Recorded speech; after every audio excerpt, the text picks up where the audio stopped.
இருதயத்துக்கு தேவையான உங்க வாழ்க்கைக்கு தேவையானதை கர்த்தர் உங்களுக்கு கொடுப்பார். ஒரு சகோதரி சொல்லுவாங்க, அவங்க பயங்கர கடன்களை இருக்கும்போது ஜெப எண்ணெய் வாங்கிட்டு போவாங்க.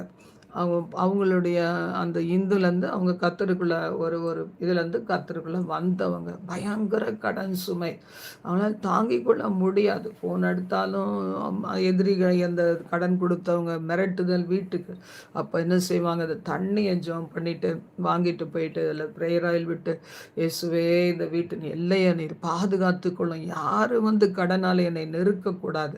நான் குடுத்துருவேன். ஆனா நெருக்க வேணாம் ஆண்டவரை, தாங்கிக்க முடியலேன்னு கண்ணீரோடு அவங்க என்ன செய்வாங்களாம், அந்த ஜெபம் பண்ண தண்ணி வீடெல்லாம் தெளிச்சுட்டு உள்ளுக்குள்ள உட்காந்து அழுது கொண்டே ஆண்டவர் சமூகத்துல ஜெபித்துட்டே இருப்பாங்களாம்.